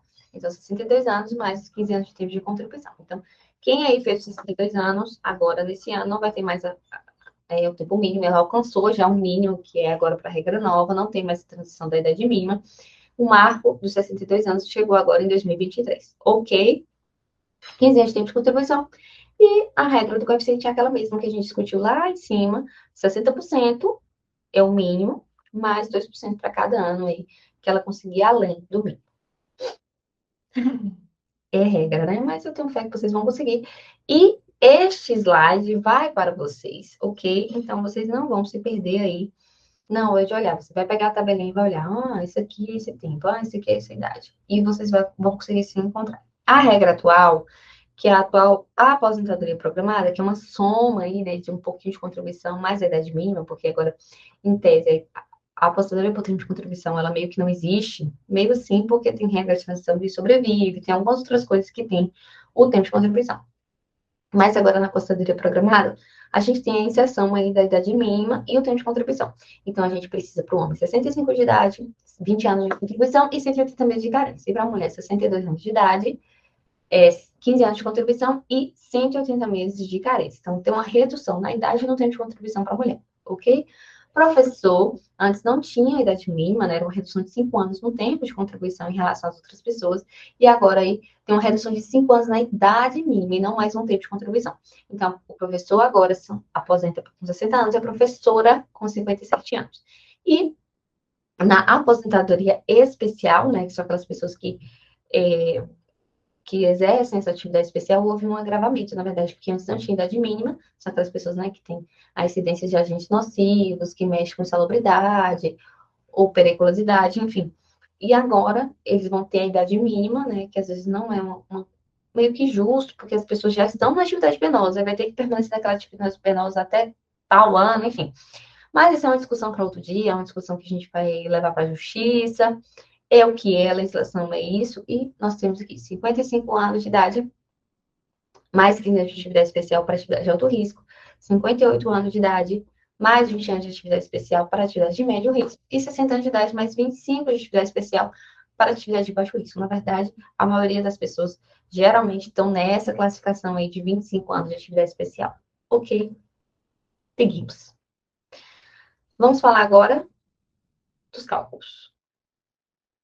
Eu sei, os cálculos são tão temidos. Mas, na verdade mesmo, o que você precisa saber são os fundamentos, você entender as regras, como funcionam os coeficientes, que não estava explicando, e no final das contas, a gente vai conseguir um bom programa de cálculo, ele vai fazer o grosso, enfim. A gente não vai calcular ano por ano, aquelas loucuras, não, tá? Mas se você não entender como funciona o fundamento, Às vezes o programa de cálculo vai calcular errado, não porque ele está errado, mas porque você colocou as coisas de forma errada, porque você desconhecia os fundamentos por trás daquilo. Então, assim, saber a parte técnica, saber o fundamento, saber a legislação é o principal. É o que você, advogado previdenciarista, tem que saber. Né? O cálculo, a gente contrata um programa de cálculo. Mas, sem essa fundamentação, sem esses conceitos, você não vai conseguir desenvolver o cálculo, você não vai entender a lógica por trás daquilo ali, tá? Então, antes de tudo, a gente vai desmistificar alguns fundamentos para você entender a lógica por trás, e aí você vai racionalizar o cálculo, e depois a gente vai fazer o cálculo na prática, tá? O cálculo na prática a gente vai deixar para sexta-feira, quando a gente operacionalizar o planejamento. Mas hoje eu quero que vocês saiam daqui sabendo alguns conceitos importantíssimos, tá? Bom, o que que a gente tem aqui? São essas siglas que às vezes a gente fica doida. Ah, o que que é RMI? O que que é SB? Enfim, você vai descobrir agora. Bom, SC, salário de contribuição, o que é salário de contribuição? Gente, é a remuneração do trabalhador, é a remuneração do empregado. Então, assim, eu recebo R$ 1.302 com salário mínimo, esse vai ser meu salário de contribuição. Então, por INSS, esse é meu salário de contribuição. Eu, enfim, recebo R$ 5.000. Se eu recebo R$ 5.000, esse vai ser o meu salário de contribuição para o INSS, tá? Se eu recebo R$ 10.000, esse vai ser meu salário de contribuição, Yasmin? Não. Porque o salário de contribuição, ele tem um limite. Ele está limitado ao limite mínimo da categoria. Se não tiver o piso mínimo da categoria, vai ser o salário mínimo. E ele está limitado ao teto do INSS, tá? No ano de 2022, o teto era R$ 7.087. Eu não me lembro o teto deste ano. Mas, se eu recebo R$ 10.000, esse não vai ser meu salário de contribuição. Meu salário de contribuição vai ser o teto, tá? Porque tem esse limite. Ok, entendeu? Salário de contribuição não é um segredo. É a remuneração mensal, né? O rendimento do seu trabalho, e que vai ser referência para o pagamento das contribuições, tá? Porque a gente vai ver depois, né? Não agora, que a gente não vai aprofundar nisso, mas você vai entender que tem alíquotas diferenciadas para faixas de salários, enfim. Se você recebe mais, consequentemente, você contribui com mais, né? Essa é a lógica. Bom, o que é o salário de benefício? É a média do salário de contribuição. Você entende que você precisa saber de um conceito para depois entender outro? Então, assim, salário de contribuição é uma coisa, salário de benefício é a média desse salário de contribuição, né? Esse salário de contribuições constante no período base de cálculo. Outra sigla para vocês, PBC. Toda vez que eu ouvir PBC, você não vai se assustar com isso. Significa período básico de cálculo, que geralmente é o período compreendido de 7 de julho de 1994 até a data em que você for pedir a aposentadoria. Geralmente é esse período. Vamos supor que você não tem esse período lá de julho de 94. Mas você entende que começa de julho de 94 até o dia que a pessoa, o segurado, se o cliente for receber a aposentadoria. Então, você tem que entender que este salário de benefício é a média de todas as contribuições que estão dentro deste PBC, ok? Que é o que a gente verificou, por exemplo, que são salários que a pessoa, né, que foram os repasses que a Previdência deu, e que antes a regra funcionava com 80% maiores, mas a gente já verificou lá em cima que agora a gente considera 100% dos salários. Então, hoje a regra que vigora do PBC são a média dos 100% do salário de contribuição que ele auferiu, que ele repassou pela INSS, de julho de 94 até a data da entrada, ok? Bom, e o que é renda mensal inicial? RMI, né? É o valor do primeiro benefício. É o valor que vai substituir a remuneração do trabalhador agora pelo valor do benefício, né? E a regra da RMI é o quê? É o salário de benefício vezes a alíquota do benefício. E, Yasmine, qual é a alíquota do benefício? A alíquota do benefício vai ser dada na lei. Cada benefício vai ter uma alíquota específica. E a gente já verificou lá em cima, na hora que eu estava falando com vocês, olha, gente, aqui é 60%, mas 2% que ultrapassar aí esse limite mínimo. Pronto. Quando vocês descobrirem, você entende que cada alíquota é diferente, porque você não sabe quanto tempo que aquele segurado passou, então ela não é fixa, né? Esse coeficiente não era fixo. Então, assim, você vai verificar, por exemplo, deu 90% lá naquele cálculo que a gente fez, por exemplo, do salário de benefício. Então, a gente vai pegar e multiplicar, né? Então, a gente vai pegar essa média que a gente descobriu do salário de benefício e multiplicar pela alíquota do benefício, que a gente já descobriu qual é. E aí, você vai chegar na RMI, que é a renda mensal inicial. Essa renda que vai aí substituir a remuneração do trabalhador agora que ele vai receber esse benefício. Entendeu, gente? Fala, é muito difícil, mas é importante. Eu sei, às vezes as pessoas falam, por que eu preciso saber disso? Mas precisa, porque vai aparecer isso para você. E às vezes você vai ficar perdido. Me dá um feedback aí, Mai. Poxa. Gente, vocês entenderam? É muito complicado? Me fala. Me fala, deu para compreender? Deu para compreender que você precisa saber desses fundamentos para poder fazer o cálculo, porque é essencial para vocês entenderem os conceitos para poder fazer o cálculo, né? A gente já está aqui há 1h30, vocês são guerreiros, viu? Vocês são muito guerreiros. Bom, agora que você já sabe disso, a gente vai passar aqui. É importante, porque eu fico perdida. É realmente, assim, meio doido, mas eu quero que você entenda que agora você entendeu aqui, eu até dei uma pincelada antes, mas você entendeu o conceito de cada uma dessas coisas. Você entende que você precisa saber o que é salário de contribuição, sabe o que é salário de benefício, sabe o que é RMI, você sabe que um depende do outro, né? Então, o salário de contribuição é uma coisa que vai formar o salário de benefício. E a RMI é uma coisa que vai precisar do valor do salário de benefício para você chegar lá, entende? Então, como funcionava antes da reforma aqui, né? Era a média dos 80% do salário de contribuição desde julho de 94, multiplicado pelo valor previdenciário, nos casos de aposentadoria por tempo de contribuição, né? Salvo se atingida a pontuação 85,95 progressiva, que eu falei com vocês lá em cima, que foi uma forma de fugir aí do fator previdenciário.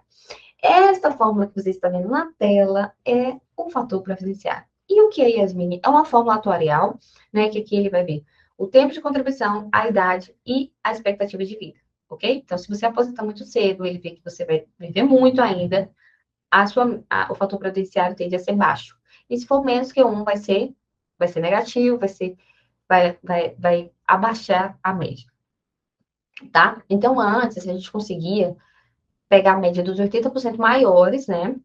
E tinha um divisor mínimo, faltou o D aqui, mas aqui é divisor mínimo, tá? Das 80% maiores, então a gente conseguia descartar os 20% menores, era automático esse cálculo, né? Esse divisor mínimo antes funcionava como, Yasmin, tá? O cálculo da média não poderia ser inferior a 60% do período decorrido da competência de julho de 94 até a data do início do benefício, tá? Deixa eu explicar para vocês o que é o divisor mínimo. Vou tentar ser o mais didática possível. Não é um bicho de sete cabeças, mas as pessoas ficam confusas. Vou contar uma história. A Previdência, né, decidiu uma coisa. Ela decidiu que só iriam contar com o tempo de contribuição, vai contar tudo. Mas só iria contar para o cálculo os valores de julho de 94 para frente, tá? Ela decidiu isso. Então, assim, o que que eu quero que vocês entendam aqui? Era muito difícil para a Previdência naquela época, pensa comigo. Contar os períodos, não tinha dados suficiente da galera, enfim, era tudo, né, bagunçado, não era automatizado como era hoje. Se hoje já tem tanto problema automatizado, imagina antes. Então, o que acontecia? O que ocorria? Tinha que ter, no mínimo, já que ele só ia contar do tempo de 94 para cá, o salário de contribuição, tá, gente? Não estou falando do tempo, não. O tempo, se ele era aposentar, se ele contribuía em 1900, em 1800, vai contar tudo. Só não vai contar o que ele contribuía. E é aí que surge a tese da revisão da vida toda, né? Que a gente não vai entrar nessa aula, nesse mérito, mas só para vocês entenderem o conceito. Então, se ele conta do período de julho de 94 para cá, tem muita gente que não tinha muito tempo contribuído de julho de 94 para cá. Então, ele estabeleceu um divisor mínimo, ele estabeleceu, olha, Tudo bem, a gente vai contar de julho de 94 para cá, mas você tem que ter no mínimo 60% do seu período do PVC, né, o período base de cálculo, dentro aqui de julho de 94 para frente, tá? Então, no mínimo, você tem que ter 60%. Essa é a lógica do divisor mínimo, tá? Para não acontecer o que ocorreu com o milagre da contribuição única. Quem viu isso? Quem viu isso? Me conta aí, manda no chat. Porque a reforma da Previdência tirou esse divisor mínimo, tá? A gente vai chegar lá. Bom, trouxe um exemplo prático aqui para você, tá? Paulo aposentou em novembro de 2019, tá? Então, de julho de 94 até outubro de 2019, ele tinha 304 contribuições vertidas ao INSS. Esse é o período base de cálculo dele, os 304 meses que ele contribuiu, ok? 60% do PVC é o divisor mínimo. Então, quanto é que vai ser esse divisor mínimo aí de Paulo? 304. Esses 304 contribuições tá de julho de 94 para cá. Então, a gente vai pegar e dividir por 60%. A gente já entende que ele tem aí o mínimo necessário, né? Porque ele já tem mais de 60% do período. Então, dividindo dá 182. 182 é o número do nosso divisor mínimo aqui no caso de Paulo. Este exemplo é anterior à reforma, ok? Pronto. A gente vai excluir os 20% menores salários porque ele sobra, porque ele tem contribuição para a gente excluir. Tem gente que não vai ter contribuição para excluir, tá? Porque ainda mais se o período de cálculo for pequeno, o PBC, se ele contribuiu pouco de justamente 4 para cá, a tendência é que não sobre salários para a gente excluir. Mas nesse caso aqui, Paulo tem tempo sobrando, a gente vai conseguir excluir aí os 20 menores salários e sobra 242 salários de contribuição. Então, ele não tem prejuízo, o número fica acima, né, do divisor mínimo e a gente não vai utilizar o divisor mínimo nesse caso, por quê? Porque ele está com valores acima, ok? Ok. Então, a média, nesse caso, seria 242, né? Se esse número fosse menor que o divisor mínimo, se fosse menor que 182, teria que somar todas as contribuições de Paulo de julho de 94 até outubro de 2019 e dividir por 182. Então, assim, se fosse menor, você entende que a gente dividir esse número menor por 182 vai reduzir a média, porque o salário vai ser menor. Então, o resultado é o salário de benefício menor, ok? Então, isso vai ser um prejuízo. Esse não é o exemplo aqui do Paulo. Como que ficou depois da reforma da Previdência? Eu trouxe 3 quadros para vocês entenderem a linha temporal aqui, ok? A emenda, ela esqueceu de trazer o divisor mínimo. Esqueceu, não trouxe. E agora o salário de benefício não era mais 80% dos maiores, era 100% dos maiores salários, o que meio que era ruim. Porque você entende que se você no início da sua contribuição, você contribui com o mínimo, esse mínimo acaba derrubando a sua média, né? Ele vai derrubar a sua média, porque vai considerar esses mínimos, a gente não vai conseguir mais excluir eles, né? Tem sim uma forma de descarte facultativo, porém não é mais como era antes, automático. Então, assim, aqui no descarte facultativo, se você excluir aquele valor baixo da sua média, você vai excluir também o tempo de contribuição correspondente. Então, tem que ver se é viável ou não, estrategicamente viável ou não, fazer isso, ok? Então, foi o fim de descarte automático, mas também não tinha divisor mínimo. E aí que morou, durante esse período de 13 de novembro a 4 de maio, morou aí a possibilidade do milagre da contribuição única. Que nada mais era do que, às vezes as pessoas já tinham conseguido o tempo mínimo, por exemplo, já tinham contribuído aí por um período, né, antes da reforma da Previdência, ou desculpa, antes de julho de 94, já tinha um período mínimo aí. Ele trabalhou muito tempo antes de julho de 94. Depois que foi implementado o real, ele não trabalhou, foi fazer outra coisa, enfim, não contribuiu para a Previdência. Aconteceu muito com o bancário. Antes tinha um bancário e tal, aí depois eles saíram e foram virar um contribuinte individual e não pagaram. O que aconteceu? Como não tinha divisor mínimo, né, não tinha nenhum mínimo estabelecido de que você precisaria cumprir, aí as pessoas poderiam fazer contribuições altas agora, né? Podia fazer contribuição alta, por exemplo, no teto. E quando a pessoa fosse fazer o cálculo do período base de cálculo, o que ele tinha de julho de 94 para cá? Só tinha um salário no teto. Mas não tinha nenhum mínimo. Não precisava mais cumprir os 60% mínimo de julho de 94 para cá. Não tinha nenhum mínimo, não tinha nenhum divisor mínimo. Então, quando ia fazer a renda, como a renda, o salário ele não é calculado o que ele contribuiu anteriormente, ajuste 94, é só para frente. Então, o único cálculo que ele ia conseguir fazer na média era no teto. Então, pense bem o tanto de dinheiro. Então, pense bem, a renda dele ia ficar alta, né? A renda ia ficar altíssima. Ele já tinha cumprido o requisito mínimo lá atrás, só precisava de contribuir no teto, alcançou a idade mínima, enfim. E aí ele conseguiu uma renda muito alta. Isso vigorou aí essa mamata. Gente, não é uma fraude, tá? Era uma coisa viável, legal, porque o legislador não colocou juízo mínimo, então não era uma coisa contra a lei, né? Era uma coisa viável e muitas pessoas conseguiram aproveitar, né? Detalhe, eram pessoas que já tinham contribuições anteriores, tá? A julho de 94, não era assim do nada. E você fazia uma contribuição alta e ia estar ganhando uma renda maior, tá? E aí já tinha cumprido todos os requisitos também. Isso vigorou de novembro de 2019 até maio de 2022, que aí veio uma lei, que a gente vai para o segundo quadrinho aqui. Tá, vou atualizar. Vamos ver se a gente vai conseguir atualizar aqui.